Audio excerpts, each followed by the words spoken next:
Hi, folks. Welcome to the program all about cars. My name is Ralph Medeiros. I own and operate Ralph's Auto Center with my son, Andrew. We're located at 867 Church Street in the north end of New Bedford. Very easy to get to. We're just off of Route 140. Take exit 5, bear right. If you're coming from the south heading north, bear right, right onto Church Street. And just over a half mile down, just after Regal House Furniture and Web Plumbing and Heating, Dollar General right there on the right-hand side. Very easy to get to. Not a traffic light or a stop sign to get to us. Easier than driving to the mall. And there we provide good quality auto service at the right price and sell a quality line of used automobiles, pre-owned cars. Price from very modest $4,000 and up, generally speaking. And most of our cars are between $4,000 and $15,000, and we do go on SUVs and trucks up to 20. And on special order, we bring in cars for people who want newer machines and that tend to cost more money. And highline cars, Mercedes, Cadillacs, Beamers, Suburbans, trucks, bigger trucks, whatever people want. It's a diverse market out there. So we bring in cars for folks all the time. They just plan ahead and they're looking for a certain car, a certain color, mileage, price point, and we consult with them and try to find that car. Some cars take a little bit of time to find the right car, the clean car, instead of just buying something off the lot and you're not too sure about it. So we do spend a lot of time in looking for the right cars for people. So give us a ring here if you'd like to talk to us. We're more than happy to talk to you about whatever's bugging you on your mind. And a lot of things happening in the car world, a lot of things happening all around the world. Give us a call here at 9960500, 9960500, and go from there. Well, car-wise, the hot weather, we've had a lot of people here with overheat, cars that haven't had coolant flushes. Some of them are boiling over because they're rusty. The coolant hasn't been replaced since they bought the car, new or used, and people just forget about it, and their technicians don't tell them about it. And or some people ignore it. And what happens in this hot weather like we've been having, a lot of folks have been having problems with their cars running hotter than usual and some boiling over. A lot of air conditioning problems. Okay, we do offer air conditioning to charge AC for $75. We can charge it up and see, bring your system back up. So if it's not cold enough, we can get it cold, or if it's not cold at all and it can take a charge, we can bring it back and keep you cool. And going into the fall, as the weather gets damp and wet, you do use your AC. When you put on defrost, it gives you warm, dehydrated air, which defrosts your windows. Okay, so your air conditioning does work for pretty much year round. Okay, a lot of people don't realize that, but when you turn on your AC, when you turn on your defrosters, and it's cold out and you get the temperature up, it will dehydrate the warm air, and that's why your windows stay clear. It comes on kind of out of default. So it's important to keep that system up and running because it will make it easier to get through the fall and the rainy season when the rains come back, although it's been quite parched lately. We could use some rain. We haven't had rain for a while. So, and I guess we're not going to get any substantial amount for, in the foreseeable future. But this happens every now and then. I can remember July, August being quite dry and in years past. So this is just a cycle of life, and that's the way it is. Comes and goes. So before you know it, it'll be over, and we're back into fall. We're almost quite smack dab in the middle of summer. It's hard to believe August 1st is what, Monday? God, where did July go? Right? It's just blowing by fast. I wish winter went by as fast as summer does. But we've got a caller here. Very good afternoon to you, caller. Hello? Hi, good afternoon. Hi. Hi, how can I help you? I have a question for you, if I could just get an opinion. Sure. I have a 2012 Mazda 5. Okay. And it has 50,000 miles on it. Okay. And when I went for my last oil change, they mentioned that the transmission fluid looked a little dirty. Mm-hmm. And I thought, is that unusual? No. No? No. I don't ever remember changing transmission fluid on any other. Well, actually, I take that back. I did, but yeah. Is there can I go online and get a scheduled maintenance? Well, do you have an owner's manual in your car? I do. There should be a schedule in there showing you when you should change your fluids. But it's not unheard of. No, absolutely not. Absolutely not. Okay. Some cars right. require them as early as 3 years or 36,000 miles. They've kicked the time out on a lot of these cars to save on resources, to use less lubricants and oils for the environment. But that doesn't mean necessarily it's better for your transmission. Right. Probably. I think what happened is that I got like a little leery because they told me that like one of my tires had like a little spot on it and I needed a new tire. And we took it to Town Fair. Can I say that? But we took it there, and the guy said, "No, there's nothing wrong with it." And I figured that there was a chance for them to make money on because we would have taken their word for it. But ever since then, I've been like a little leery about the dealership, and that makes me sad because up until then, I'd had confidence in them. Yeah. But. Well, you certainly have to change it. I mean, you can do a test yourself. You know what the dipstick is on your transmission? My husband does. Okay. Well, he can pull it out and look at it, and it should look ruby red. The fluid. Red? Okay. Yeah, like a ruby red.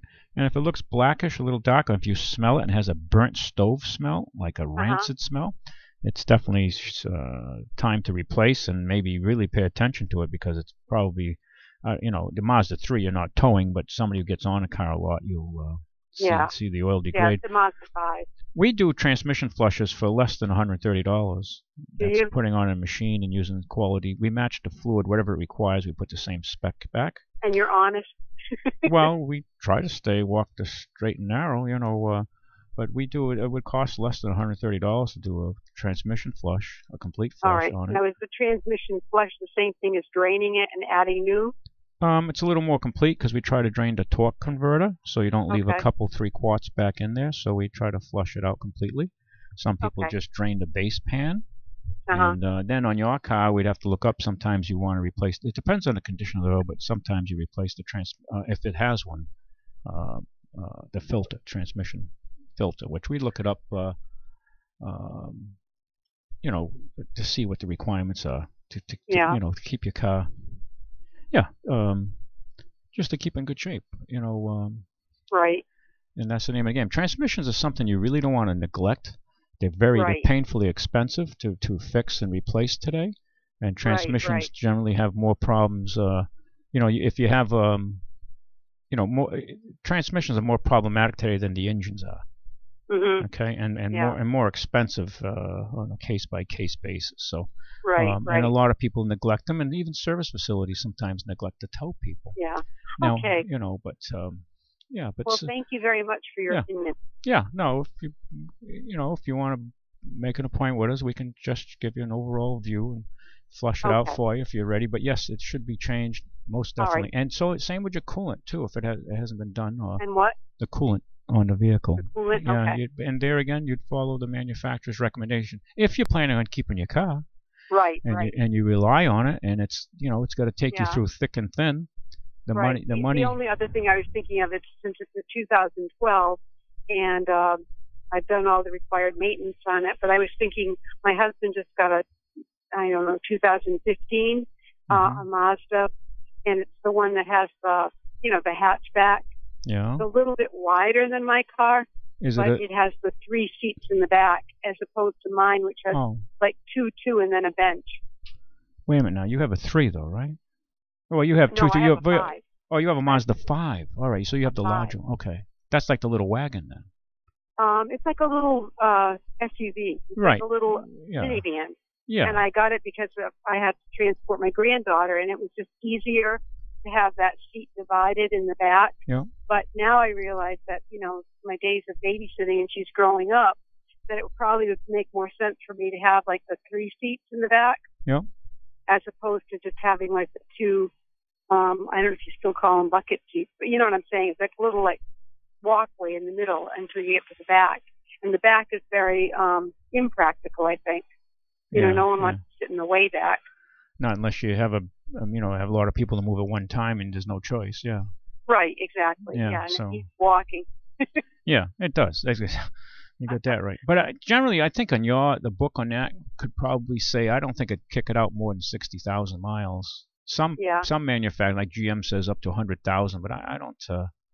No, okay. I don't buy into that. So would you have it done before trade? Like if I go back to that dealership, would you have it done if I'm buying a new one? Would you have the work done on the transmission fluid beforehand, or just say what can you give me for my car? Is your intent to trade it in soon? Yep. It is for a new one. For a new one. A new one. Well, then you wouldn't do it. Let them, if the dealership maintains that, do it. Okay. Yeah, I mean, save your resources if that's the case. If you're going to go out and buy another car, a new car. Yeah. I'm on the fence. I mean, I hate parting with the money. Mm-hmm. Well, your husband has a 15 already, right? So you have you already have a 15, so you have one new car in the family already, right? Yeah. So I mean, in that way, you're in good shape. Plus this car. Yeah. The only other advantage would be like the navigation system. My car does not have a navigation system, whereas my husband's car does. So okay, what kind of phone do you have? Pardon me? What kind of phone do you have? What kind of phone? I have an Apple. Okay, so that you got an iPhone or whatever you call it. You got excellent nav on that. Yeah. I mean, that gives you, when you think of it today, the phones have really reduced the sales of nav on cars big time. Right. So, I mean, it's up to you. I mean, I use my nav on my phone all the time because I'm always, meeting people, different places, delivering cars, picking up their car. So my nav on my phone has been excellent. And I use a Droid. I use Google Droid, which Apple taps into the Google software, I'm sure. So, I mean, all right. Well, thanks a lot, Ralph. All right. Thank you. And if we can help you, please look us up. Okay, thanks. Thanks. Bye-bye. Okay, folks, give us a call here. Anything you want to talk about, we'll talk about. I was talking earlier this morning about this tax proposal bill that's in the state Senate. And I'll read a little bit about it here. Boston, paying a toll once meant stopping and rolling down the windows. Then came Easy Pass, the system that skims from the credit card or your bank accounts when the car passes a toll booth and cameras detect the license plate and send bills to the drivers. Now the state is weighing a system to use GPS to track how many miles cars travel and charge their drivers based on use of the roads and highways. The controversial plan to tax motorists for the miles they drive is designed to drum up money for crumbling roads and bridges. Transportation planners want the money to supplement or even replace the state's 24-cent per gallon tax, and they're backing the bill, which allows the state to test the system with 1,000 volunteer motorists. The measure doesn't specify how much motorists will be charged or how the data will be collected. Details left to the State Department of Transportation as part of a pilot program. We face tremendous funding and transportation needs. State Senator Jason Lewis, Democrat, Winchester, the bill's sponsor. We added more fuel-efficient vehicles to the roads. The gas tax is going to be declining and will exacerbate our revenue shortfalls. We need to come up with a more reliable funding source. The idea is supported by the Transportation of Massachusetts, a nonprofit group that is prodding the state to find new sources of money to fix pothole roads and structurally deficient bridges. But the concept raises practical and political questions, from privacy issues related to how the state tracks mileage to fairness concerns over whether out-of-state drivers are taxed. Massachusetts has an estimated backlog of $10 billion worth of basic maintenance work on roads and bridges, a number compounded by the steady decline of federal highway dollars. The state collected more than $658 million in its last budget from the gas tax, according to the Department of Revenue. The majority of the money goes to fund transportation work, which is also used to pay back borrowed money for major projects. In addition to the gas tax, Massachusetts charges 2.5 cents per gallon to support the cleanup of underground tanks. We pay a total of 45 cents per gallon, which includes 18.4 cents per gallon federal tax, which hasn't increased since '94. So there you have it. Let me see, we got a caller here. Very good afternoon to you, caller. Hello.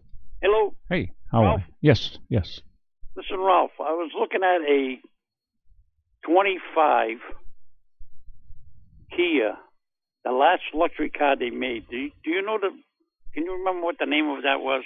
It wasn't a Infiniti, it was something else. Kia? Luxury car? Well, they have a newer one that they call a luxury car. What year? 05. 05. Maybe an Optima? No, it's not, Anthony. Kia. No, it's not the Optima. It's, okay. See, I should have wrote it down. Well, they have Optima, Rio, Forte, Soul. No, this was the last luxury car. Matter of fact, it's even got curtains in the back. You sure it's a Kia or a Hyundai? Nope, it's a Kia. Okay. Kia. Because they had the Genesis in the Hyundais. I forget what the name was. I should have wrote it down before I called you. Yeah. I was just wondering what it's got a 51,000 miles. I was wondering what something like that would go for, more or less. Yeah, how can I look it up? You get online at all? Yep. You can go online and check out like NADA or Blue Book and get an idea on the market price on it.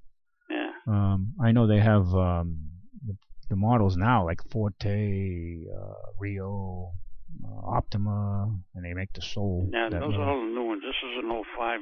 Yeah. The guy told me this is the last luxury car Kia made. And I'll be damned if I can think of last it. luxury, But anyways, I got another question for you. Go. I asked the gentleman if he could take off the dockage fee. He says, no, we can't do that. That's discrimination against all the car dealers. Yeah, I said, are you kidding me? That's only adding a couple of $100 on the car that makes the person pay $200 more for the car. That's all that is. Am I right or am I wrong? Yeah, it's a profit center. Yeah. You know, you weren't born yesterday, right? You're over 50. You know what's going on, right? No, I'm only 45. Oh, you're a young guy then. Gee, you're pretty sharp for a young guy. You know, this is the guy you were talking to that 50s night. Oh. In the Jeep with Jim Casey. Oh, yeah. I'm still looking. I got a nice BMW you can look at. I got the radio on. I haven't heard you give what you have on your lot and the prices that you have on your lot, but I'm going to keep. Yeah, well, I got. If you're looking for, what are you looking for? Some luxury? No, I'm looking for a reasonable car at a reasonable price and good transportation. Well, I don't care what kind of car it is. Stop by, save some money. Huh? Stop by and see us, save some money. I did stop by. They didn't have anything there. I stopped by when you had that cream-colored Buick there. That's a long time ago. We got all kinds of cars there now. A week or so. Yeah, we got a lot more cars. We got on the lot now and more coming, some in process. You know, yeah. Maybe I'll take a ride by today. Yeah, take a ride by. Andrew's there. Consult with him. He's there now. Go talk to him. That's the best bet. Yeah, and then he'll tell you right up front. My price range. Yeah. $1.50. Yeah. All right, Ralph. All right. Nice talking to you. Thank you for the call. Yeah. Bye-bye. Very good afternoon to you, caller. Hello. Are you there? Okay. I don't know if you're there. Huh? Hello. Hello. Yeah. Welcome to the program. Manny. I'm sorry? Ralph, it's Manny. Hi, Manny. Chet has been going crazy looking for these little creatures. I was wondering if you know anyone that would come help sell these hard to find trucks and SUVs on my lot. Oh, Joe, what is it, Joe? I'm on the phone. Hold on a minute. Okay, I can't understand you too clearly. What's your question to me? No, he's not there. Okay, I don't know what that's about. Maybe he's drinking a little too much hard cider. Anyway, give us a call here, 9960500, 9960500. We can talk about what's on your mind. Now, I'm reading here about this proposal put on by a senator from the Massachusetts Senate out of Westchester. What did I say? What town was he from? Western Mass. To tax us based on how many miles we charge, and basically, you know, by GPS, so they'll know where you've been and all this, and they say they're going to take measures to eliminate any potential abuse of that. We always hear about that. This is proposed by Senator Jason Lewis, Democrat of Winchester, and to raise funds. Now, I'm all for, you know, obviously there's no, you got to fix the roads.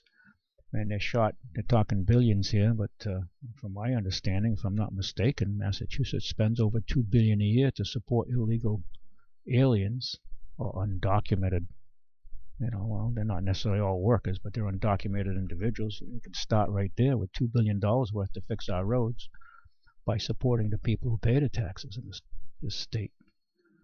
Well, you know, if you're here to work, fine. If you're here to collect, I have issues.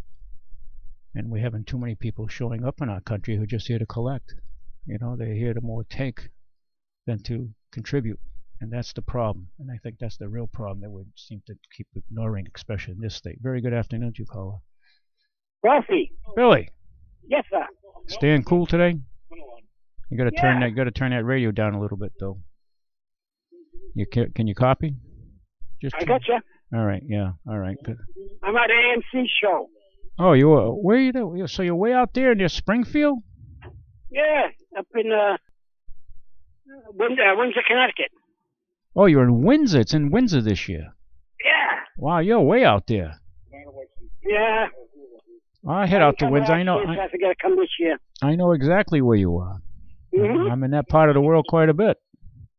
Yeah. So you're in South Windsor, East Windsor? Where are you? Right in Windsor. So that's all farm country, a lot of it over there. Yes, it is. A lot of beautiful, nice and hot there today, I bet. No, nice cool breeze, believe it or not. Real? Oh, so it's coming down. We got a north wind coming down from in the Connecticut Valley there, right down the river. Yeah, all right. nice wind blowing. All right. Well, it's a little buggy over here near the water, so. Yeah. Well, the only problem is there's really no direct route coming here either. Really? So what can you tell us about How did you go? I'm sorry? How did you go? How did I go what? How would you leave here? Oh, leave there and come back here? I would take you gotta get on well, you're probably near Route 5, right? I don't know.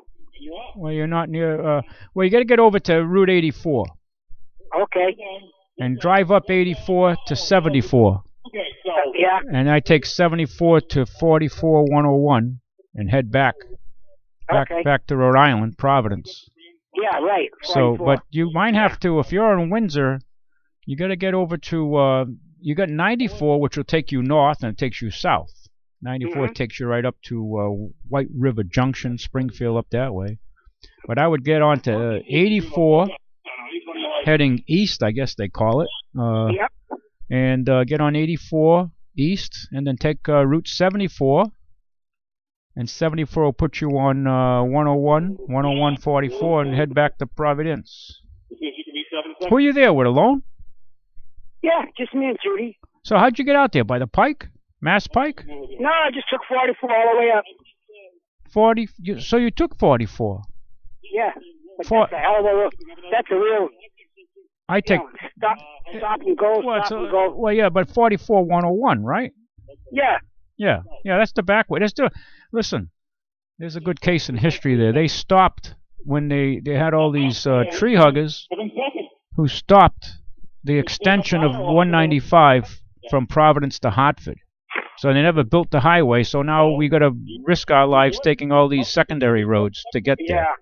Yeah. And the major route there is Route 6, too. You can drive a little... Yeah, 6 or 40, yeah, right. You can go a little further south, Billy, and go to Route 6 and come back that way. Or you can take Route 2 and come up 395 to 44 101 and come in that way, too. There's numerous ways. I hope you got a map, because I know you don't have GPS. I do, but the funniest part is the cigarette light in this car does not work. You got a GPS? Wow, I'm proud of you. Yep, but how can I use it? Well, then you're going to go back to your military days with a map. Yep, that's what I'm going to have to do. Most people over 50 or over 60 for sure can read a paper map. Young people can't read a map. No, it's true. They can't read a map. They don't have a clue. They look at the GPS and it says turn left, they turn left. Turn right. Yep. If you make a mistake, I'm correcting it for you. Yep. It's because people can't read maps. Oh, well. Well, it's definitely a pleasure to hear your voice, and you're way out there. You're over 100 miles away from us. Yeah. Yeah, so Well, there's a good, when you're out there and you get on 94, go to the Vernon Diner. The Vernon Diner. You and Judy will like that over there. I like that too. Okay. Yeah, it's one of my favorite places to go eat. It's a good, clean diner. It used to be an old Howard Johnson's. Oh. So now they remember the Howard Johnson restaurants with 28 flavors, Yeah, I think yeah. it was. Oh, George, yeah. Remember? Well, the motel is still there. I don't know if it's a Howard Johnson motel, but the restaurant part is now called the Vernon Diner. Okay. In the little town of Vernon, and it's worth you seeking it out. All right. You'll like it there. All right, Ralphie. Nice talking to you. I gotta get going. All right, Billy. Thanks for calling in. Yeah. All right. Bye-bye. All right. That's good. Good to hear from Billy. Everybody's enjoying this summer. The summer's going fast. You have to get out there, enjoy it, feel the sun, warm the bones, even if it means just going to the backyard or, looking out the window. Just enjoy the moment, because that's all we have, and it's gone. And this world is crazy. Look what's happened. I mean, 86-year-old priest, his throat slashed on his altar just after his services ended by these two radicalized terrorists, Islamic terrorists in Normandy. I mean, it just doesn't seem to abate in France. France is really paying the price, aren't they? And Germany, too, has had all kinds of incidents. This clash of cultures that's taking place. And it's problematic, isn't it? How we address these issues. Very problematic. Well, give me a call here, Matt. I got something here for you. So I can get some water here. I'm getting a little thirsty. If you can cue that up. And we can go from there. If you got a car problem, give us a call. This kind of weather is, like I mentioned earlier, cars, AC problems, cars boiling over. People neglect their cars. And they have problems. Cars have problems, especially in this heat. Heat is more harmful than the cold. This is when your battery gets sick and weak. Now, you really don't, sometimes it just shuts out and dies because the heat is what wears them right out. But it doesn't become apparent till the cold weather, when the chemical reactions are reduced. Batteries, optimum output on a battery is like 72 degrees when the chemical reaction takes place between the lead acid and the sulfuric acid and the lead plates. And you have good the full chemical 100% participation of the chemicals. As the temperature decreases, though, they become less efficient, and that's when the battery that's been weakened, that's usually when it just gives up and dies because it demands on it. So people say, my battery died, and here we are in December or January. Well, in fact, your battery got really sick and ill in the summer. It just becomes apparent when it has reduced capacity because of the chemical reactions. The efficiencies are reduced in the cold weather. And that's when it just gives up. But the heat is what really wears them out. And it also kills radios, believe it or not. It just wipes them out. Burns out their circuit boards, their tuners.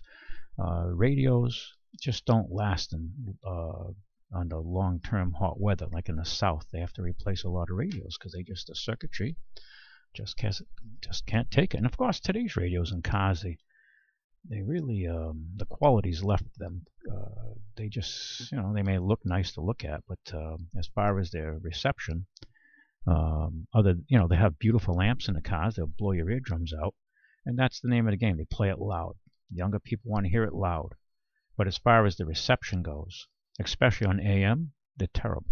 A lot of them are terrible. They have these minuscule antennas. They're not very efficient, and the AM reception suffers.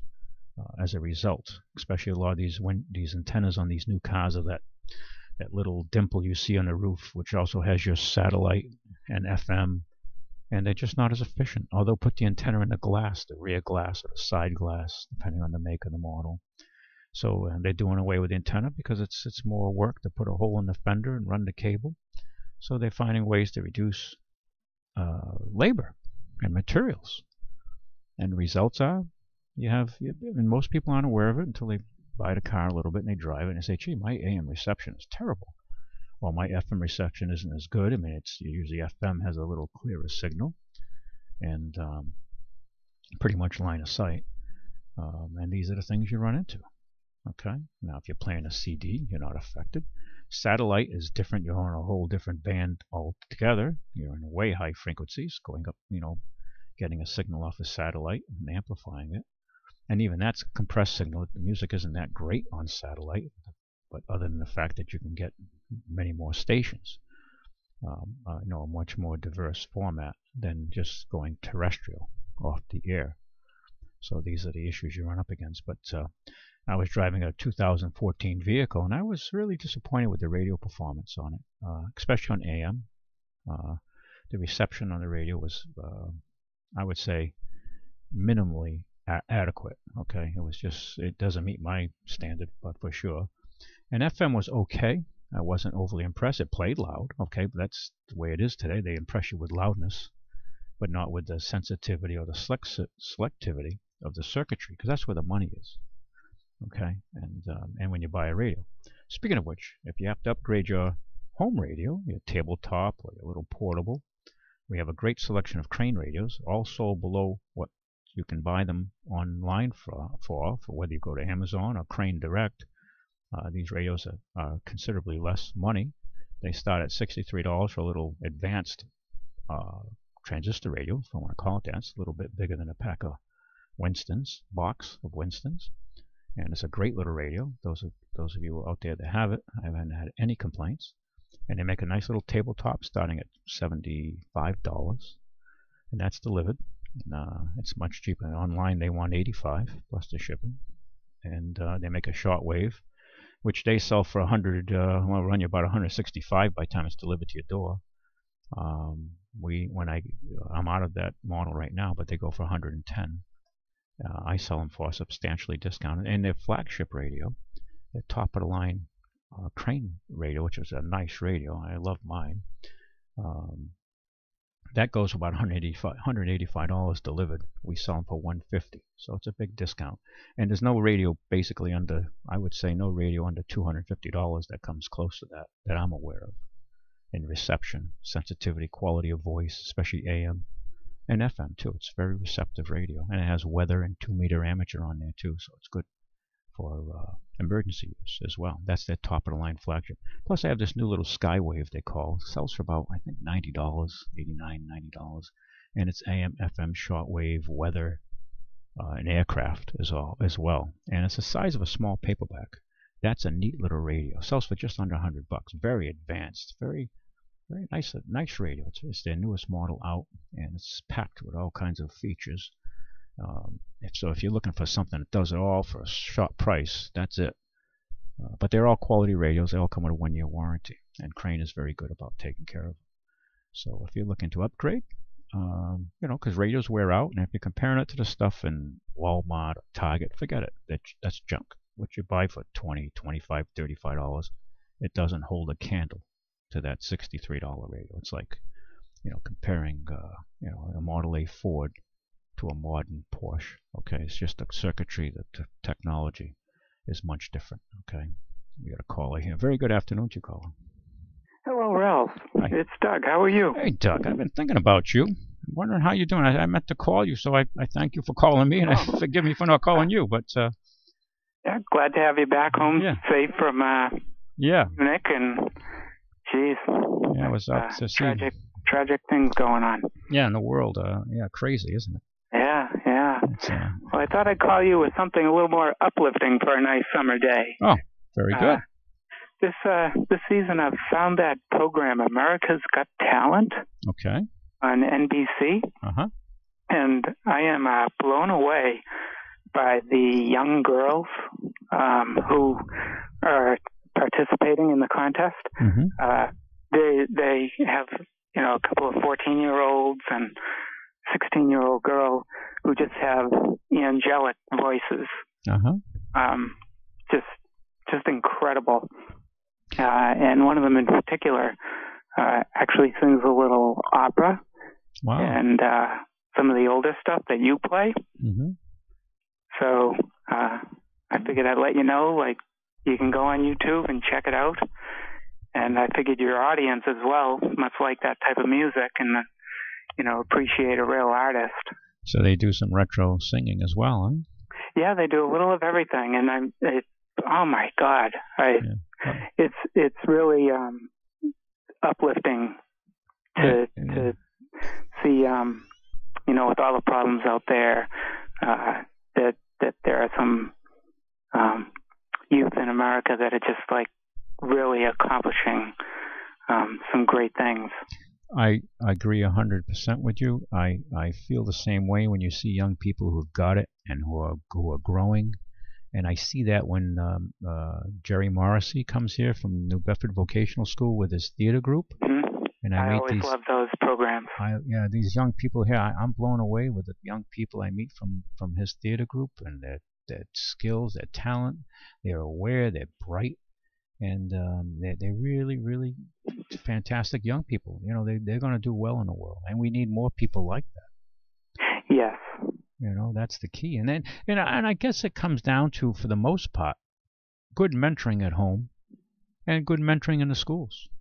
With Jerry's program, because I'm meeting his kids, Jerry Morrissey from this theater group. So, and I'm just blown away with the talent I meet. And I agree with you when you see, you know, on America's Got Talent, these young people who are competing in the big leagues and being judged by other, like the people you're mentioning, they're you know, the judges, who are usually mostly actors and singers, right? Yeah, exactly. The gentleman who he's one of the top judges on the Fox show. The name's escaping me. American Idol. Oh, okay. Yeah. So are you down at your summer home? Not yet. We should be down there within a week. I've had a lot of work to wrap up. Oh. Haven't been able to get there, but we'll be soon. Oh, good. So yeah. Well, maybe you'll be invited to one of the private parties in Martha's Vineyard that the Obamas will be holding. Well, I don't know. I thought that Hillary was going to come down to New Bedford and have a party to celebrate all the wonderful work she did. Oh, yeah. That seems to be turning into a little controversy now, doesn't it? Yeah. It's, you know, she doesn't spend too much time there now, huh? Well, that's for sure. The only time she'll spend if she makes presidency is flying over New Bedford to go to Martha's Vineyard for the summer.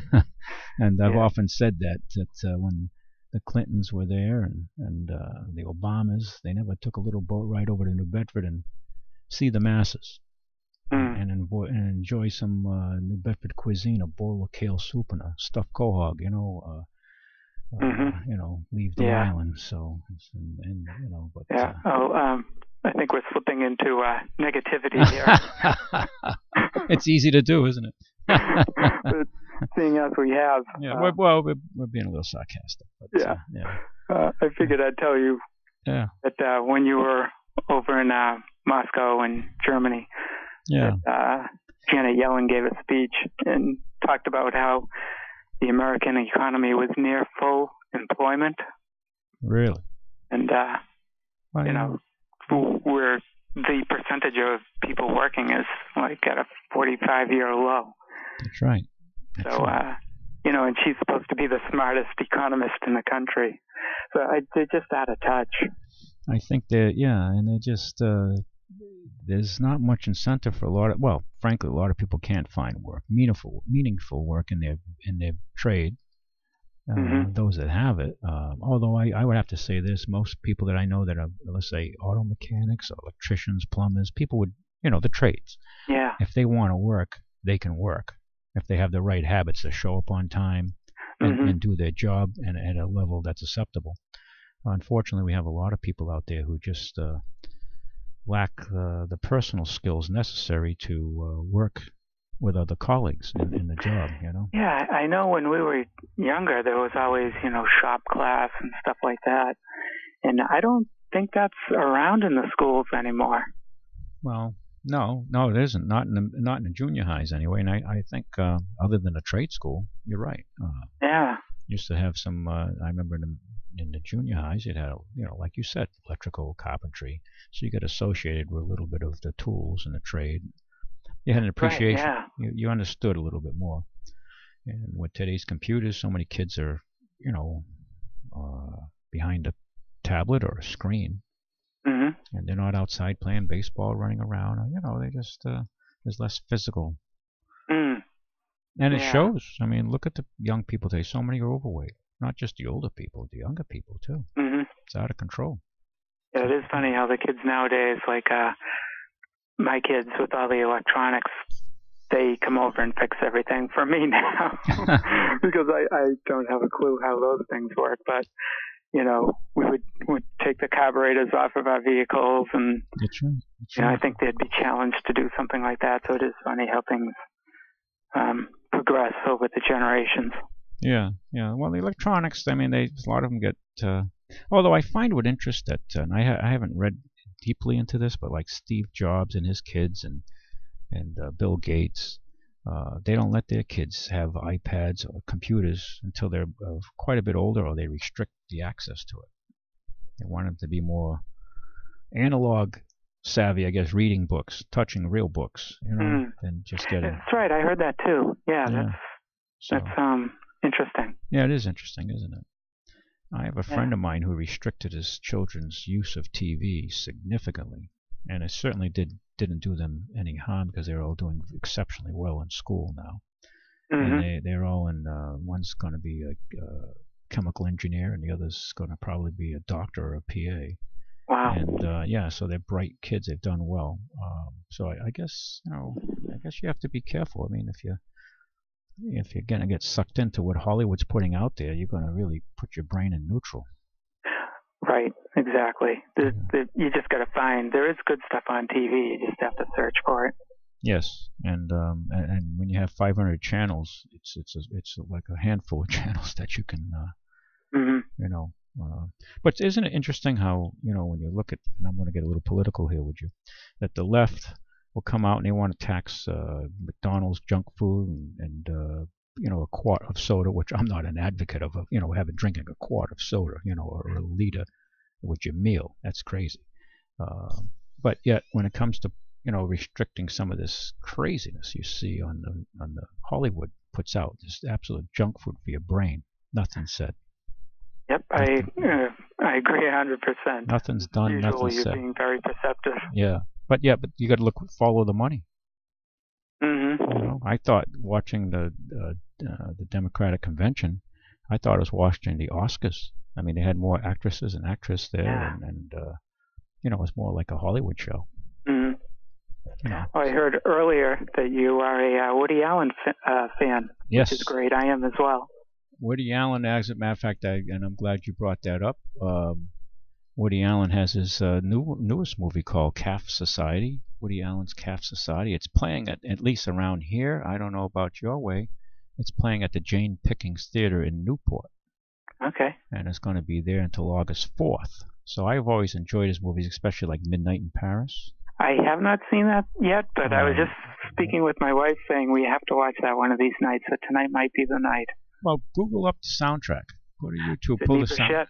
Yeah, yes, Sidney Bechet. Yeah. That's right. Yeah, pull up the soundtrack on that. It's a marvelous soundtrack, and the movie, I think it's one of his finest works. I know. I've heard it's great. I can't believe I haven't watched it yet. Yeah, no, it's very enjoyable. Definitely worth seeing. And with Owen Wilson in it, did a great job. Great job. It's really a nice, entertaining movie. It really is. And Woody Allen does an outstanding job. I mean, he's in his latter years, but God, his work is outstanding. Yeah, PBS did a really interesting biography about him, I don't know, 2-3 years ago. And I found it fascinating. One of the things that he does is he's a very, he will have the production work go from 9 to 5, just 8 hours, which is very unusual in the film industry. Usually they'll start, 6, 7 in the morning and go till 9, 10 o'clock at night. So he burns them out. Yeah. Well, he doesn't, but the industry does.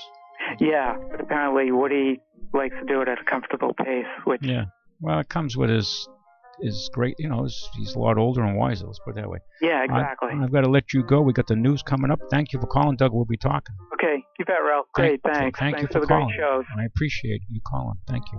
Okay, bye-bye. Folks, we'll be back after the news. All About Cars with Ralph Medeiros. New Bedford's News Talk Station. New Bedford's News Talk Station. 1420 WBSM. New Bedford. Streaming worldwide on Radio Pop and on WBSM.com. From ABC News.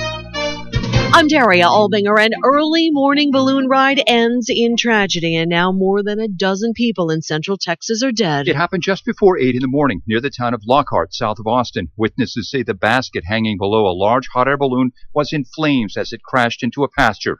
Lynn Lunsford is with the Federal Aviation Administration, which has investigators headed to the scene. Once they actually get on scene, they'll be able to start trying to piece together what happened. State troopers have counted 16 bodies in the charred wreckage. Jim Ryan, ABC News, Dallas. Your voice, your vote. We're heading into the final stretch of the presidential election, and both campaigns are setting their sights on the battleground states. Democrat Hillary Clinton and her running mate Tim Kaine on a bus tour of Pennsylvania and Ohio this weekend. Donald Trump will campaign there next week. Clinton is going to be making the case that Donald Trump's business record has been to take advantage of trade deals and make his products overseas and hire foreign workers to build his buildings. And so she's going to make the case that Donald Trump is not going to help these folks, that she would. ABC's David Wright. There are new worries about the Zika virus, with 4 cases in Florida that have been transmitted by mosquitoes in that state. The thing here, though, that health officials are really trying to encourage people is to make sure that they take all the precautions, not just for them, for their community, because if they are exposed to the Zika virus and then a mosquito bites them, that mosquito could transmit the disease to a pregnant woman. So they're making sure people understand that every person could be part of the solution or the problem. The UK, meanwhile, is urging pregnant women to avoid all non-essential travel to Florida because of the threat. A suspect is under arrest in connection with a fatal shooting in a suburb of Seattle. 3 people were killed, 1 was injured.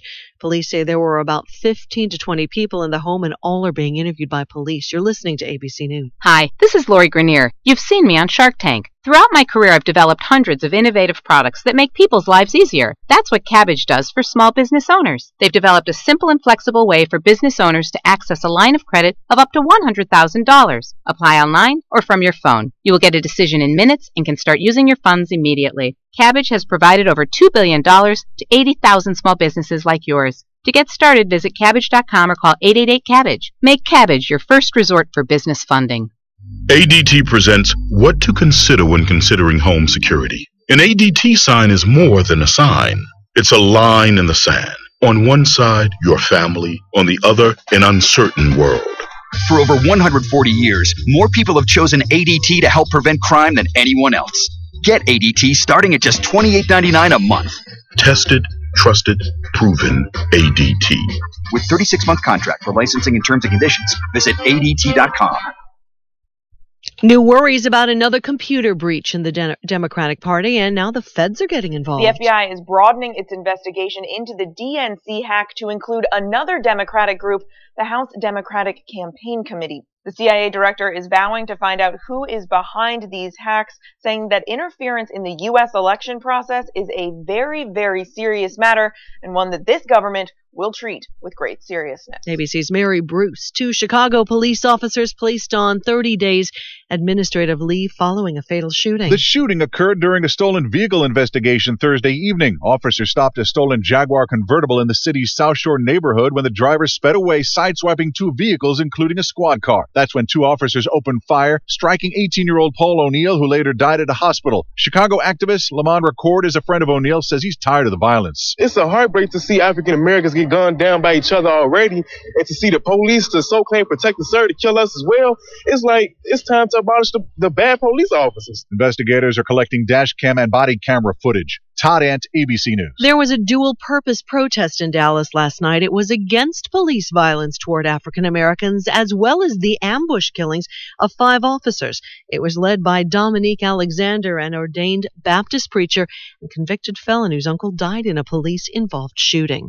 This is ABC News. This is a Butterfinger peanut butter cup. It's a bit of a square, which is not to say it sits at home practicing the clarinet. This is a Butterfinger peanut butter cup. It's square on the outside and bold on the inside. A cup that dares to mix crunchy bits of Butterfinger right into its creamy, smooth, peanut buttery goodness. A cup that grabs life by the wrapper and says, yeah, life, give me more of your crispity, crunchity Butterfinger bits. Smooth and crunchy Butterfinger peanut butter cups. Bolder than bold. Daria Albinger, ABC News. WBSM News headlines. I'm Jim Phillips. Massachusetts lawmakers plan to hold rare weekend meetings as they try to beat a deadline for approving several major pieces of legislation before the curtain falls on the 2015-2016 session. This weekend, over 1,000 animals left to fend for themselves on a Westport farm will be transported to an emergency shelter. The American Society for Prevention of Cruelty to Animals has been on the scene since last week, helping to remove hundreds of carcasses while providing food and water to the surviving animals. And former Red Sox pitcher Curt Schilling says authorities investigating the failed deal with his video game company were sent on a witch hunt. Rhode Island authorities announced this week they found no provable criminal violations of state law after a years-long investigation into Schilling's 38 studios. The forecast, partly cloudy tonight, low 64. I'm Jim Phillips. Tune in to 1420 WBSM Sunday mornings at 9 a.m. for Secrets to Living Healthy with Dr. Mark McGowan of Power of Life Chiropractic. Dr. McGowan is one of the area's top wellness coaches. Join us each week to get a better understanding of your body and how it works. You'll learn how to set your healing power free from one of the nation's top chiropractors, Dr. Mark McGowan. So please join us for Secrets to Living Healthy every Sunday morning at 9 a.m. right here on 1420 WBSM. The Pet of the Week is sponsored by Hidden Brook Veterinary Services. This week's pet is Maximus, an oversized dog who lives up to his name and eats like it too. He's an adult neutered male who is almost totally blind, but is still very sweet and lovable. He needs an owner to take him for walks, a lot of them. But if you have room in your home and in your heart, Maximus may be the dog for you. For info on Maximus, go to foreverpaws.com. This feature is sponsored by Hidden Brook Veterinary Services, located at 726A Dartmouth Street in Dartmouth, Mass. It's back! Run, bounce, and slide your way through the craziest fun run you've done. Back in 2016 with even bigger, wilder obstacles than before. The Insane Inflatable 5K returns in just a few weeks, and you and your crew are invited back to the bounce party. Bob and weave through the Madhouse, one of our most challenging new obstacles. And get your bounce on and slide on classics like Jump Around and Wrecking Balls. The celebration is on the midway afterwards, and we have games, food, photo ops, and even more this year. This summer offers twice the fun as the Insane Inflatable 5K takes over 2 locations. It'll be arriving first in Seekonk on Saturday, August 6th on the grounds of Seekonk Speedway. Then the madness moves to the Barnstable County Fairgrounds, where you can tackle the course on Saturday, August 13th. Brought to you by Quahog Republic Dive Bar, Dunkin' Donuts, and Rhode Island Comic-Con.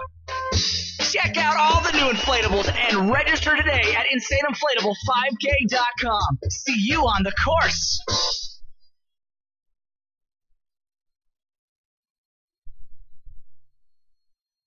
For 3 days only, this Friday, Saturday, and Sunday, Regal House Furniture is holding an amazing tent sale. Everything under the tent must be sold, so Regal House has priced all items at or below cost. That's right, you'll save 50 to 90% off everything under the tent this weekend only. All furniture is sold as is, and it's cash and carry, or you can arrange for delivery for an additional fee. But don't wait too long, because all sales are final. And if you don't find what you're looking for under the tent, head into the store where you'll save double the sales tax on everything store-wide. Yes, you'll get 12.5% off every item inside Regal House Furniture this weekend only. Savings do not apply to items under the tent, but you better hurry because the sale ends Sunday. The Regal House Furniture tent sale and double tax savings event is Friday from 9 to 7, Saturday from 9 to 5, and Sunday from 11 to 5. It's your chance to save 50 to 90% under the tent or 12.5% in store. Regal House Furniture and Mattress Store located just off Route 140 at Exit 5 in New Bedford.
My name is Ralph Medeiros. I own and operate Ralph's Auto Center with my son Andrew, and we're located in the north end of New Bedford on Church Street, 867 Church Street. We're right off of exit 5 off of Route 140. There we sell a quality line of used cars priced between $4,000 and $15,000, and we do all kinds of auto repairs. So if you're unhappy with who's servicing your car, as long as it's not us, and you want to have a change, bring it to us. We'll help you out. We have a lot of great deals, good prices. We do only what's necessary. We do a lot of restorative maintenance, just keep you going, safely. We don't do things, we don't hack work, but we just do what's necessary without replacing all kinds of other parts and jacking the bill up. That's not our MO. So if you know somebody's having problems out there, send them our way. They'll be glad you did. We've got a few callers here. We're going to take these callers. Very good afternoon to you, caller. Thank you for holding. Hey, Ralph. Hey. How you doing? N1HCW checking in with a signal report. Oh, let's hear it. Coming in pretty good, 5x9 on the Atwater Kent Model 10. You're sounding good with the old stuff. Oh, good. Yeah, I bet the radio must sing with the old stuff, huh? Sure does, but just checking in for moral support anyway. And good. It's been a while. And how was your trip to Russia and all that? It was good. Quite an experience. Yeah, quite an experience. Often what we hear over here in the West isn't what really takes place because we're fed a lot of propaganda. There you go. And with, it's just a game, and a lot of people don't see past the game. So they just. All right, I won't hold you, Ralph, because I'm in the yard making a picnic table and listen to you there. Right. And make sure you keep those tubes cool. Oh, big time. All right, take care, later. Ralph. Yep. Thanks. 5x9. Yep. Thank See you. you later. That's good signal. All right. Thank you. An old tube radio. Very good afternoon to you, caller. Hi. Hi. Your program is got to be the best one going. The WBSM.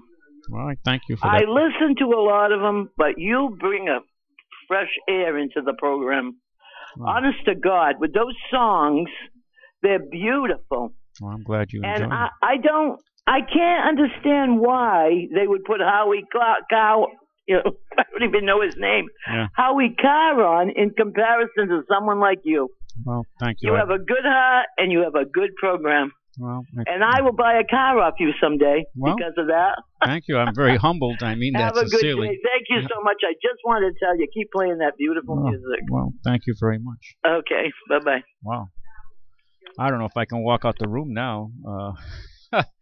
No, I thank you for that. I'm very humbled by that, sincerely. I give thanks every day, and I try not to let your ego or hubris take hold, and go through this world very humbly. And that's one of my main complaints about Mr. Trump. His ego sometimes gets in the way. Now, I understand he has a good heart. Let's see how that plays out. But at least on TV, he's a tough guy. But I've read a lot about him being generous, at least behind the scenes, and he doesn't want to discuss, which a lot of people give and help people without wanting it to be known, and I can certainly understand that 100%. You can give us a call here at 9960-500, 9960-500, and I've been somewhat complacent here in my work. Just a few notes here. Sunrise was at 5:36 this morning. Actually, I got up just after sunrise. I got up a little later than usual. And sunset, there's still good news, but the good news is starting to fade. Sunset will be at 8:04. 8:04, so we're still after 8 o'clock. Only 4 minutes. Actually, some charts show it at 3 minutes over, but we're using this chart. This is the Naval Observatory charts. So we'll go with the U.S. Navy. So they're saying sunset will be at 8:04. We lost 6 minutes. So we lost 6 minutes in the morning and 6 minutes in the evening from last Saturday. 12 minutes lost this week. The tide of light is rushing out of the northern hemisphere and heading south. So you truly have to enjoy the moment. It's going fast, folks. And the opposite of today would be January 29th. What would you be doing on January 29th besides freezing your tail off? Unless you're like winter. If you're a winter person, fine. Then that would be your time. Personally, I think I'd rather be down having a nice Cuban cigar with some Cuban rum, talking to Fidel or one of his lieutenants. How's that? Give me a call here, 9960-500. We can talk about whatever's bugging you in the world. I was just reading some news data here.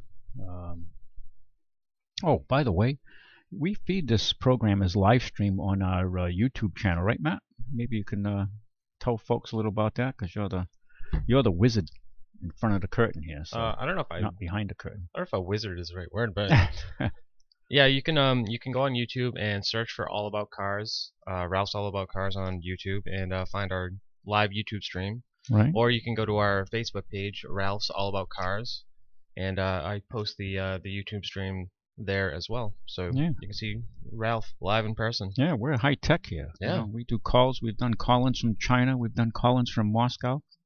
I was just talking to my friend Ruslan, and we were using my phone. We had a video connection, and he was in Moscow. He was still working. It was rather late. Oh. Excuse me, I got a cough here. And I was using Google Hangouts. What do they call it? Hangouts. Google Hangouts. Yep. Yeah, Hangouts. Right, I got it right. See, I'm an old guy. I still get it down, right? And where was I? Right here, right? Yep. That's the right one? Hangouts? That's what they call it? Yeah, Hangouts. I got it right. Okay. And we had a video connection with my phone and his phone. It's amazing technology, and it's kind of like Skype, except, well, it is like Skype, I guess. Skype, you kind of equate it to your laptop or your desktop computer. Hangouts is we have actually a toll-free. It cost me nothing to talk to him, and vice versa. And we can see each other in the live cam. And I was just telling him how impressed I was meeting him and his family and his country. And you know, Moscow did impress me quite a bit. You know, we have so much disinformation over here that when you get there and see the real world, just like China, they don't want you to see how built up China is. Of course, you look in your house, everything's made in China, so you can figure it out. It doesn't, you know. We kind of helped them along. Actually, the whole world did.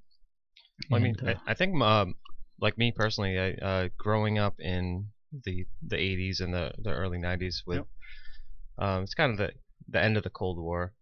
You kind of have that preconceived notion that it's still like that over there, and they're just as modern. Yeah, that's fair to say that. When you think that their government, their system, communism collapsed in 1989, there, it was on the decline in the later 80s for sure, but it collapsed and they had to come out with a new system. The first 10 years was total hell over there as they try to reorganize into a capitalist-based society, and that it is now for sure. But when you think about it, in the 25 years, the progress has been remarkable, and the young people really impressed me. Talking with them, and you know, we meet at different places and have dinner and a few rounds of drinks, mostly vodka, and not all of them drink vodka by any means, but the men do. The older guys like me do for sure. And it was interesting to hear their experiences in life and the challenges in front of them. And it is a very diverse culture. Okay, it's more conservative than our society. I mean, if you're gay, you're not blatant with it over there. I mean, they're not coming out to seek you, but if you're out there being over forward about your gayness, it could be problematic with some people. But they do try to, they're restrained. They're not out there with clubs beating people. None of that. It's all BS you see over here. And now what I find really interesting is these hacks of the DNC's emails, which cost Debbie Wasserman Schultz her chairmanship. And because of these emails being released, they were blaming the Russians for hacking, which there's no proof of that yet. And now it's come out from a high official in this NSA, CIA, saying, yeah, we better be careful here. We just can't accuse them. So now they don't know if it's a false flag to the Russians. It's a big game here, folks, okay? And they're deflecting the news. They're trying to change it from the discussion of the emails to who got the emails out and expose them. And the fact is, it isn't so much we're blaming the messenger here instead of looking at the emails, which proved that Deborah Wasserman Schultz was in cahoots with the Clinton campaign to see that she would be the forerunner. And basically they gave Bernie the chadis. And he didn't, by all rightful, he would have made it, if it wasn't set up with superdelegates and the way it was set up to put Hillary, in taking control of the party and being the designated run for the party. So they gave, and Bernie fell on his sword, providing he got a few things out of the deal, pushed the party's message more to the left, and he'll probably get some good appointments. And also, his mission was to deliver all the supporters over to the Democratic side. Now, he's already gone back to being an independent. He caucuses with the Democrats because obviously they're the party of the left. And so Bernie is of the left. He's a democratic socialist, whatever that means. Socialist is a socialist. I mean, I guess you can vote yourself a tax increase or whatever. You want to see socialism, you want to see the future, follow what's happening in Venezuela. Okay? That's our potential future if we continue on the same road we're going on. That's my opinion. I've been in communist countries. I've been in socialist countries. I've been blessed with the opportunity of being behind the Iron Curtain before, when the Soviets were in control. So I have a little bit of experience. I'm not no expert. I don't pretend to be. I'm just a pilgrim traveling through this world, and I try to pay attention to my environment. Very good afternoon to you, caller. Hi, caller. You there? Ralph? Yes. Ralphie Amadeo from Hey, Wareham. Ralph. How you doing, brother? Good. Working along on the Kia, sir? Yes, sir, we are. We're going to have you surprised. You're going to be riding. Oh, thank you so much. I had a question. Go ahead. Did you teach them in Russian how to cuss? I know that you're a cussing fool. Well, I didn't say. I'm going to tell you. Well, no. I just wanted to check in with you, okay? It was awfully good to see you. Yeah, it the was. Lady recognized that a guy with a mustache looks just like you. Cashed your check the other day. Yeah. At TD, I have that new bank. I told you identities were stolen. What a mess. So that's why. Yeah. I wouldn't let you, would not stop keeping in touch with you unless I go to the Lord. Then I'd have to speak to you on the other side. Yeah, the other side. Free. Thank you so much. Yeah. Toll free. God bless you and the family. Okay, we're going to have some good. We'll be in touch with you very, very soon. Okay, Ralphie? Thank you for the call. He's down in Wareham, or Wareham, depending on your dialect, I guess. You can give us a call here, 508-996-0500. 60500. Okay, back to the time, sunrise, sunset. I didn't finish. We lost 12 minutes, as I mentioned. So far, from the first day of summer, we're off about 45 minutes of flight. 45 minutes. And when you think about this, in the winter, in January, I'm not exactly the most happiest person. I'm kind of a bit depressed because the sun's gone, and I don't like the darkness, and I don't particularly like the winter, to be honest with you. When January 21st comes around, I'm a little heartened in January. Why? Because you can already see the difference in the skies. You can see the light coming back to us. Albeit, it's the very beginning. We're a month in, but nonetheless, you see the difference. And I'm sure those folks down in Argentina, Chile, South Africa, way down south in New Zealand and Tasmania, they see that happening in their world too. So, and of course, if you're in the northern hemispheres here, we're losing time, and if you're further north, like up in Maine, Newfoundland, and further north, Moscow, for instance, is 950, about 1,000 miles more north than we are, latitude-wise. I was surprised to learn that. So it's be getting dark and colder there in the not too distant future, as it will be here. Very good afternoon to you, caller. Hello, Ralph. Hey. I was listening to what you were saying about it's surprising to just talk with the average Russian on your visit this time, and I guess you'd been over there before. Well, not to Moscow. I've been behind Moscow. Yeah. Okay. I've been in the communist countries, but not. All right. It reminded me of something I read long ago from some guy who was a world traveler, and he, even during the Cold War era, and his thought was that the average person in Russia, even at that time, was surprisingly most like the average American. Yeah. Is that the kind of feeling you got? Yeah. Kind of in a sense of humor, the sense of a little bit of practicality, cynicism, as well as a love of country. Yeah. Yeah. Is that sort of the feeling you got? Yes. I always thought that guy's remark was probably true. The guy, and he had been all over the world, mixed in with or been with spoken to all different people from all different countries, and he thought Americans and Russians, the base person, the average person, had a lot in common. Even then, even in the height of the Cold War. Yes, I thought agree. that was kind of a nice thing to say. Well, my friend, I went to his father's summer home. They call it a dasha. Dasha, yeah. Yeah, and we went, and he invited me to his after wedding party. He had Right. a private party after the wedding, and I went there, and they're under Western sanctions, and I looked the food around the table. They had it was Captain Morgan rum there. I mean, I looked around. I said, "There's no shortages here at all." Right. They work hard. I mean, I didn't. Food was plentiful. All kinds of drink, orange juice. Whatever you wanted, it was there. I mean, I did notice things like I went to a market, and I'm having a difficult time learning their alphabet because they use their Cyrillic. So different alphabet. Right. So that was challenging for me as a Yankee. But I noticed like potatoes. Their potatoes weren't from Idaho. They were from Egypt. Really? Egypt. So I noticed a big bag of potatoes in the bin. They're nice grocery stores. They're clean. They're modern. The potatoes were from Egypt. So they're in a different part of the world, so their sources are different for different vegetables. It just makes sense, right? So it is true then that there in 88 and 89, they were really crumbling there in terms of their system wasn't working. Correct. Kind of like the phase we're in now. We're in now, yeah. Right. Okay. So I'm just thinking, you said a lot of cereals you see on the stores, and certain stores you go to are from Egypt. Cereal, breakfast cereal. Okay. Junk. It's not as good as Kellogg's, but it's a lot cheaper. It's a lot cheaper. Yeah, right. Made in Egypt. Yeah. Well, sort of the same phase, but whatever. Well, no. But I just thought the average practicality, the way that the guy spoke in terms of the realism of the average Russian.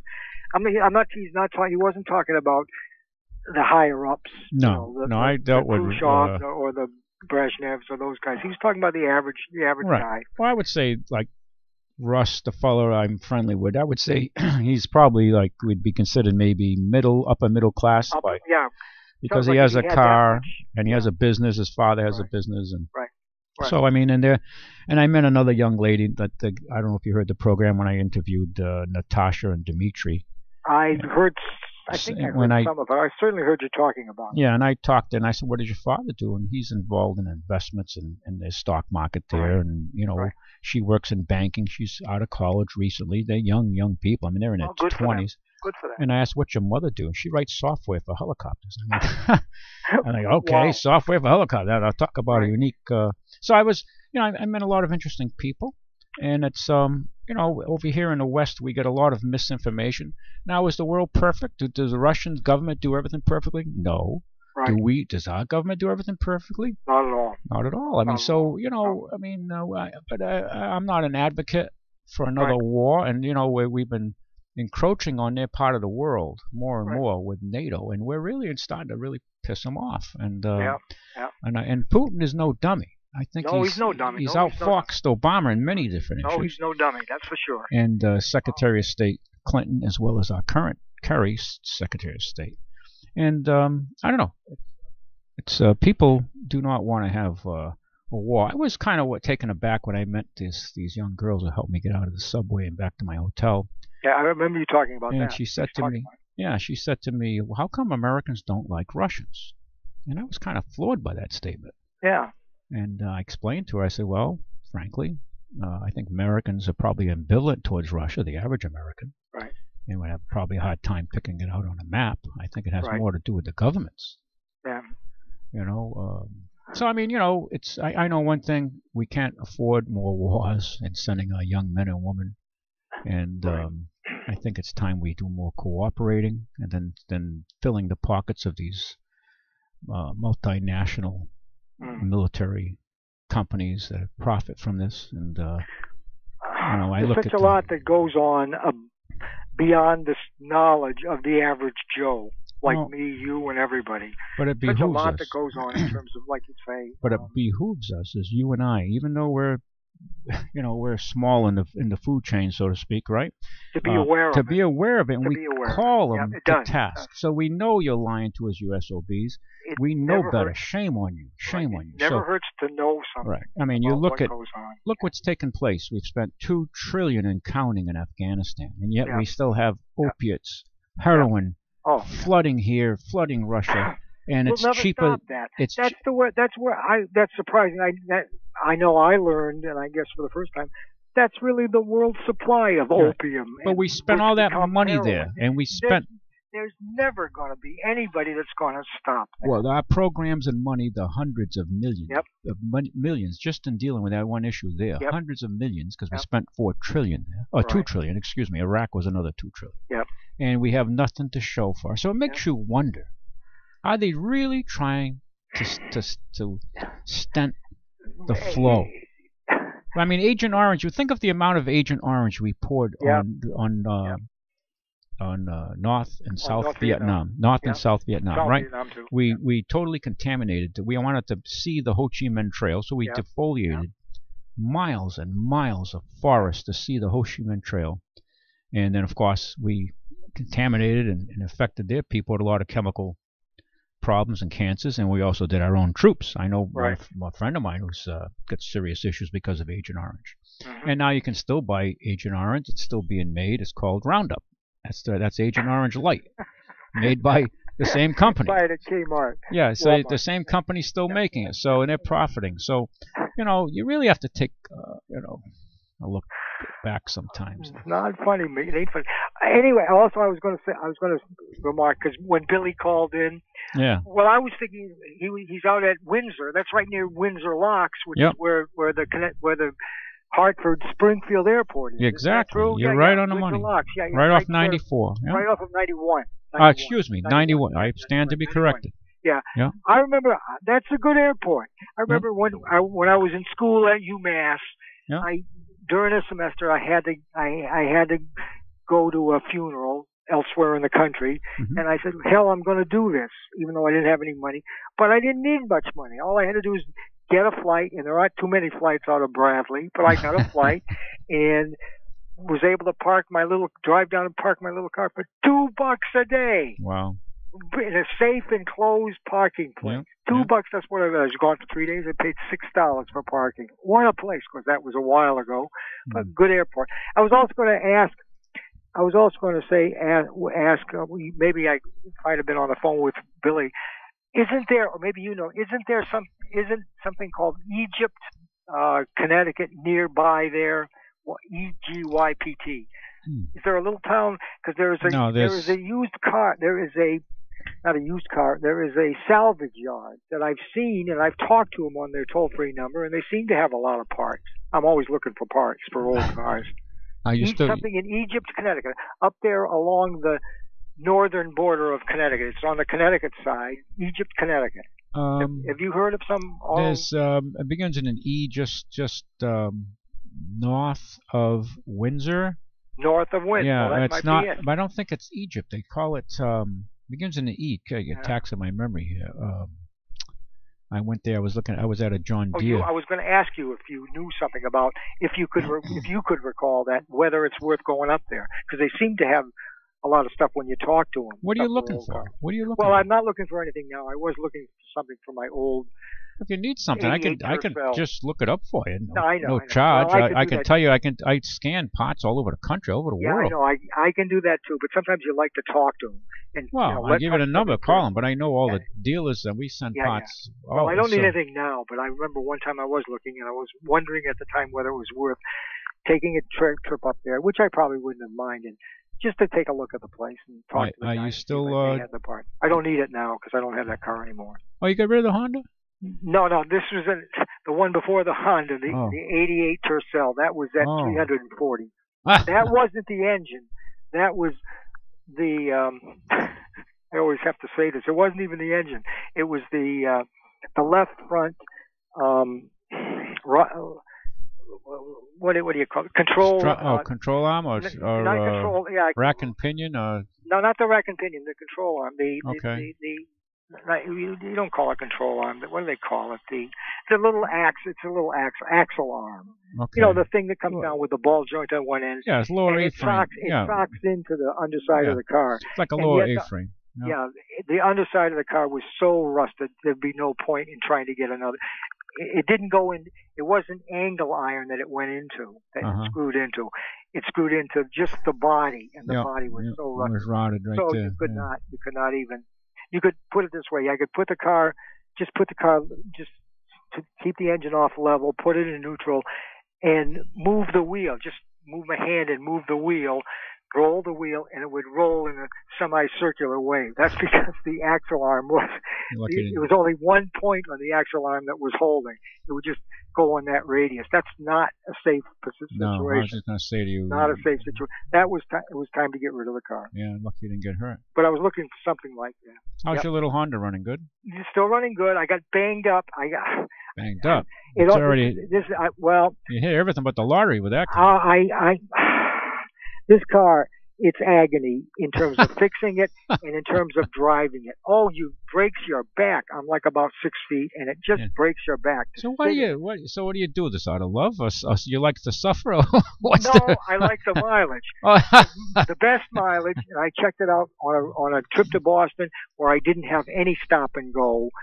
Timed it just right so I could just turn around and come back. 74 miles per gallon, best ever mileage on that car, and it's still doing it. Wow. That's why I like it. But Ralph, what am I trying to say? Oh, just last week, I got out of the South End Library. Yeah. I'm down in the South End. I said, well, what the heck? I had a slip from a McDonald's place. Yeah. This is my luck. I park on that little block, the first block of South First, to the left, to the west of the library. There's no traffic there. It's between Cove Street and Cove Road. Is it? Yeah. On you know what I'm saying? I know, little side street you're talking about. On the little side street, yeah. just right beside it, almost near the police station. One block. Over. One block west of the police east station. Of it. Yeah, I know exactly where you're at. On that little place, no traffic. Yep. There's no cars to go there. There's a couple of places to park. Actually, they have a little parking lot off of that street. You can go in back of it and park. But that's too much back and forth. So just if there's a space in that little place. So what happens? Parked in back of his pickup truck, went into the library to use their computer just to fill out a survey for the McDonald's that I usually go to. The manager says, "Oh, fill these out. I'm getting good reviews, but nobody fills them out. So fill them out." And I have done about 20 or 30 of those. And you can get a free cheeseburger or something if you do it. But that's not my right. I'm just helping her out, just filling them out, filling out the slip. Was in there about 2 minutes filling out, doing this survey. Came out, got in the car. Oh, you don't want to hear this. Got in the car, was sitting in the car, reached over to the glove compartment to put the slip, the verified slip, food slip back in the car, just to show that I had done this survey. And the pickup truck pickup truck in front of me. I was parked about 5 yards in back of the pickup truck. The lady gets in the car. I didn't even see that she was in the car. I wasn't noticing. I think she was there when I had gone in. The car was there when the truck was there. But the truck starts up, comes back at about 10 miles an hour. Wow. 10 miles an hour right into my car. Wow. Slams right into. A lot of damage. She said, "Oh, she called out," and I'm yelling as I see it coming. I hadn't started the car. It wasn't moving. The car engine wasn't on, but I saw it coming. I honked the horn. The horn will work without even the key in the ignition on this car, my car. I have it set up that way. I don't know if the others do that. Yelled, "Stop, stop," bang. I think my yelling may have saved a little bit. I think hearing that, she probably took her foot off the accelerator, but it still went right into my car. Between turning down the radio. And it's the kind of thing, the radiator's okay, didn't even break the lights, but it hit just below the lights, banged that front frame in. It's still, guys say, people have said it's $1,000. I've taken the bumper off. I've tried to pull out what I can, and I'm just waiting. I have to go through her insurance company. Mine won't take it because I don't insure for property damage on mine with that old. So that's the state of the Honda now. It's always something with that car, and it's hard to work on. You haven't got the room to work on it. You're scraping your arm. Oh, it's hell. And welcome to my world. Welcome to my world. It's hell to sit in and drive. You can't see. You have to be why don't you? We got some nice cars there. Upgrade. Upgrade. I should get something a little bit larger that will fit me. Yeah, your life's short. Yeah. Yeah, but Ralph, it's motorcycle mileage at 74 miles per gallon. I know that, but listen. I don't care if it's a chicken running on a treadmill. At that mileage, I like it. Yeah, I know, but there's more to life than mileage. I know there's more. Well, it keeps me busy you want too. to make sure that you else to do if I didn't have to worry. You want to make sure. You see, you're worried about putting cars on your putting more miles on your car. Yeah, sure. I'm more worried about you having more miles on you. All right, you can get a few more years I got in a lot before. Of miles already. I mean, well, yeah, but you got if you're that little rice burner, you know, you can upgrade and make sure that if something happens, at least you got a better shot of surviving. Yeah. And staying around on terra firma for a little longer before you check out. You know. Well, in short, it's still working. And I was saying, well, Bill, I was going to suggest to Bill if he'd called in to me, I would say, well, just go over to Bradley, just go over to Windsor Locks and take United. I think they have one flight a day. He's got to take it down really to won't Bedford fly. And leave the car there for $2 a day. Yeah. Get your kid, fly back there, and have the kid with the GPS get you out of there. Yeah, I don't think that Billy could do it. Billy didn't want to do that. The last time he flew was with the military, so I don't think he wants to go back. If he doesn't want to do that again, based on his last experience with the military, World War II, tough situation. Yeah. Okay, Ralph, all right. I just wanted nice to call talking to you. So Good to hear that you're still with us. Thanks so much. I'll keep you posted. All right. Okay, thanks so much. Thanks. Bye. Good to hear his story and his bad luck. The way cars are in life, huh? It's crazy. Comes at you though. Everybody's got their story. One thing I've learned getting older, and thankful that I've been allowed to get older. Everybody complains about getting older, but the alternative isn't too rewarding either when you think about it. But one of the things as I've gotten older, I've developed a sense of empathy, in the sense that we're all trying to get through this world. We all have problems. I mean, I know some very wealthy people. I think they got a hell of a lot more problems than me.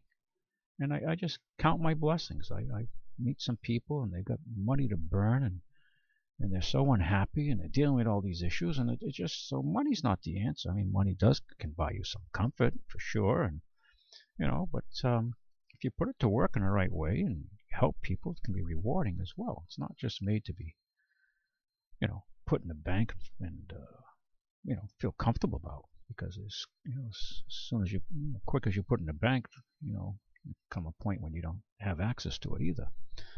It can just go away. Life is that way. There's seasons in life. I'm concerned about the direction our country's heading, and I know that the direction we're heading in now is not, at least in my view, working. Okay? I look at the last 8 years under this current administration, and if I want to be polite, we've gone sideways, when in fact I think we've gone sideways down on a scale, on a graph, if you want to graft it out. This supposed prosperity we're supposed to be enjoying certainly hasn't come around here too much. Well, I guess certain areas are doing okay, but most folks I talk to are really working hard and struggling to get through the day. And if present trends continue, this doesn't look very good for the future. And we don't get our house in order. We just can't be printing money and spending money the way it's been going down. And some of the abuses that are taking place by these politicians in the House and the Senate, and in the higher up, these transnational corporations, the banking industry, and these things are unsustainable. And you see what's happening to our empire in the peripherals, like Puerto Rico just defaulted on 72 billion in loans. The economy's a wreck, poor management, and people are leaving the island. Young people by the thousands, moving to Miami, moving to New York, moving to Massachusetts, getting out because there's very little opportunity there. And I mean, they've kept taxes low. If you have money to come down there, they're trying to recapitalize the island. There's a case example of for liberals and conservatives to look at, where the minimum wage has cost them tens of thousands of jobs. Think about this. If you and I are wealthy people, and we're going to open a factory to make, we're going to make stockings or dungarees, whatever, shirts, blouses, bras, doesn't matter. And we can go to Puerto Rico. What's the federal rate? $7.25 an hour, $7.50 an hour? I'm not sure, because I just remember the Massachusetts rate, which is $10. But I think the federal rate is $7 and change, which Puerto Rico comes under. And they have to, pay that as a minimum. So now if you open a stitch shop there, to stitch these American-made, yeah, I guess you could say American-made. They're made in one of our territories, American-made jeans. You have to pay the employees $7.50 an hour. I think the federal rate is. I stand to be corrected, but what is it now? Oh, $7.25. Okay, I was right the first time. So you'd have to pay $7.25. But now, if we go look over to Haiti, you can open a factory over there and pay probably 75 cents or $1 an hour. See what the rate is in Haiti, Matt. The labor rate. So obviously, the jobs would go there because it's much less expensive to produce whatever you're going to make, like mostly stitching. So Puerto Rico has been decimated as far as jobs because they're one of the most expensive places in the Caribbean. So, and that's just the way it flows. It's economics. And now, I'm not saying you're going to live on, well, of course, in Haiti, it's a different lifestyle altogether, that you can live on $1 an hour, 40 bucks a week. But that's the reality. Same in Cuba. The average monthly wages under Fidel's paradise is $20 a month, $5 a week. But they have national health, so take comfort in that. You can buy a cigar pretty cheap and buy a bottle of Cuban rum for about $2, $3 if you're a local, and which is still expensive if you're making that amount of money, for sure. But these are the realities of having a society that's, managed as the way it is there. Okay, we still are, I guess, on paper, one of the wealthiest countries on earth. You may question where the wealth is, but since we've deindustrialized and eviscerated as far as our manufacturing sector, now we're just a consuming nation, a service nation, and we're not producing the wealth. Okay, and in fact, we can reindustrialize, but of course, wages will be much lower. Okay, we have to almost start over and rebuild this country. Nobody's going to like that. I'm not going to like what I'm saying either, but I think this is the reality we're staring at. Okay, because the rest of the world is hungry, and they're working hard to compete against us. Okay, China's graduating a lot of engineers. We're graduating more lawyers. More lawyers we're graduating, but in China they're graduating more mechanical, electrical engineers, and the Russians are too. The Russians are very highly educated, have one of the highest college attainment levels anywhere on earth. Very bright people. So the world is changing, and we're not changing fast enough to keep up. And God knows we're putting a lot of resources into certain areas, and we're not getting the return on our investment. And these are the issues. These are the issues that are going to require some real hard decisions to be made. And we're going to go through some pain here, no matter who gets in power. Okay, be it Clinton, be it Trump. I think we're going to be in for quite a significant reset. It's going to be very difficult for the future as to how this all works out. I'm not trying to be dark here or scare people, but I don't know. I just see things. I don't see things improving. I still see things getting more difficult in many aspects. Okay, the costs and all that. What do we got here? Oh, okay. I've got the wage rate in Haiti. That's the average, Matt? That's the national that's required per day. That don't mean you're going to get it. Not in that country. Jesus, nothing works right over there. I've been in Haiti. I've been in the mountains of Haiti on horseback. That's not per hour. That's per day. 8-hour day. Okay, 8 hours. Well, at least on paper, 8 hours. $5.11. $5.11 a day versus paying $7.25 an hour. And 4 years ago, it was $1.50 a day. A day. Wow. So if you're going to be making clothing, let's say, as an American capitalist or European capitalist or Chinese capitalist, doesn't matter where you are. Doesn't matter what nationality you are. It's irrelevant. It's where the capital is coming from that counts. And if you're going to invest to build a factory in Haiti and pay your employees, let's say you're going to be very, very progressive. You're going to pay them $10 a day, which is double the rate according to the national rate here. And I'm sure that many people are working below this rate, $5.11 a day. But let's say we're going to be benevolent. We're going to go there and pay these folks for $10 a day to get good workers. And they're going to work, so they're going to make, generally they're going to work 6 days a week. Sad, these two. And they're going to make $60 a week, which would be quite substantial pay by their scale. So we'd probably get the cream of the crop there, and versus putting the plant in Puerto Rico. And if you figure in 2 hours alone, we have to pay them $14.50. So you can see where the money would go.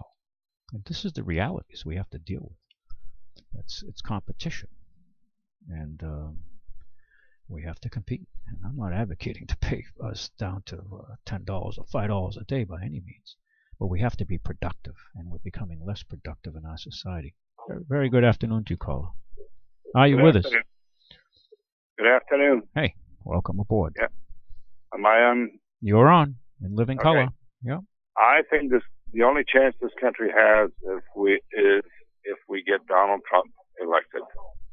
And the reason why I say that is we're $20 billion in the hole. And I don't think Hillary can do anything about it. She doesn't know as much about business and trade as he does. So those are my reasons. Well, thank you. Thank you. Okay, kept this short and sweet. Well, I think Hillary's a very sharp person. I mean, I think she's very intelligent. But she adheres to Keynesian-type economics, print more money. And we've played that book out. We're coming to the end of the road here, and there's going to be a major reset. And when that happens, when our dollar is no longer considered a major reserve currency, and running the trade deficits that we're running, $500 billion a year, I think with China alone, we're averaging $35-45 billion a month. I mean, usually it's unsustainable. It's unsustainable. And if this happens, you have no idea how poor we're all going to be. Okay? You could take whatever station you are now in your life, reduce it by a third, and that could be your reality. They're going through it now in Venezuela. Okay? Now, like I said, I'm not trying to be dark here, but we better start paying attention as Americans and get off this constant entertainment mode we're in. You know, we're entertained with all the actors, both in the RNC and the DNC, okay? And everybody's on this illusion. And sooner or later, reality hits, even for a country as strong and as big and as wealthy as ourselves. We're tapped out. It's kind of like you come home and your wife or your husband has been hiding the bills, and you find out you owe $80,000 in credit card debt. And then you realize, I got to stop paying these things. I'm going to write some of this off. Somebody's going to take a hit. And also, I can't go out to dinner. I can't buy those shoes, that boat, that bike, whatever you've got planned. You're going to have to live within your means. And that's when reality's going to hit. That's where you're going to see the gashing of teeth. Hello. Welcome aboard. Very good afternoon. Hi. Would you possibly suffer one more political comment? Go ahead. My philosophy and the way I've been looking at the two who are running for president currently is that based on what they've done in the past, Donald Trump is a businessman, and a businessman's job is to make money. Yep. And they make money through any means necessary. They lie, they cheat, they steal, whatever it takes. Well, if you're of that character, that doesn't mean if you're of that persuasion, yes, okay, but not all business people are. Right, and their role is to make money for themselves and their investors. So that's Donald Trump's role. That's what he's done very successfully. Yeah. Hillary Clinton's role for the past 30 or so years has been as a public servant. Public servants are supposed to, as the title implies, serve the public. I believe that Hillary and the Clintons have, for the past 30 years, served themselves. Well, I would be more willing to give Donald Trump a chance in a new role as a public servant, one he's not experienced before, and see if he could change his stripes, than to give Hillary Clinton another chance at being a public servant in a role she's been for 30, 40 years to continue to do what she's done and defraud the American people. I couldn't have said it better, frankly. I agree with you. I feel the same way. I'm not in love with Trump. I think his hubris is off the charts, but let's see if he gets humbled. And, did you listen to both speeches? I listened to both conventions, as painful as it was for me to listen to the Democratic conference, just because of the I think the country is moving much too quickly and much too far to the left for my liking.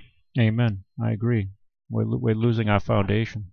And we have a lot of young people who are just totally ignorant. They think socialism's great. They haven't experienced it. Well, we're living it now more and more, as more of our wealth is confiscated by an ever-growing state. So I agree with you.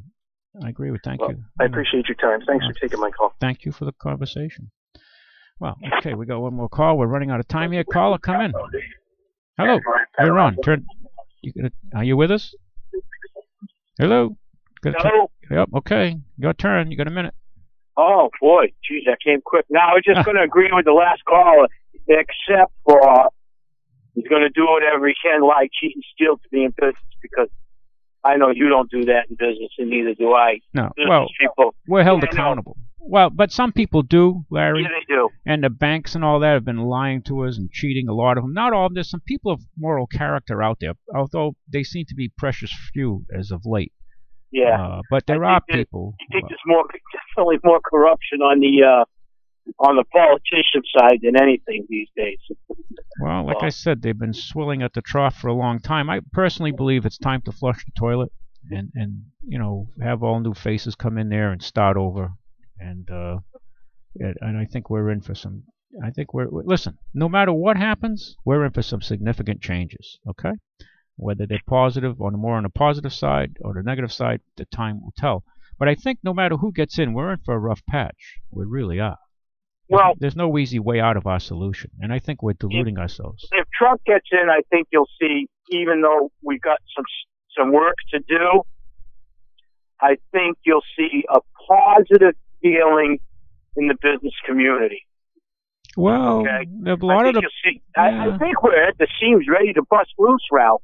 A lot of the business people don't want him. A lot of the banking, look at where the money's going. A lot of the big banks have been supporting Hillary. Yeah, I know if you look that at the numbers, look at the numbers. Larry, you gotta let this go because we're out of time. All right, have a good one. Yep, thank you. Yep, bye. Well, folks, we're running out of time. Please remember that I need your support to continue going. Look us up at Ralph's Auto Center or ralphscars.com. As Matt mentioned earlier, you can listen to us on YouTube or Facebook. And we're playing one of my favorite songs here. Oh, you found Carlos. Yeah, he does a good job. Look us up at ralphscars.com or stop by the dealership at 867 Church Street. Thank you for listening. I appreciate it. God bless. Enjoy your summer day. Bye-bye.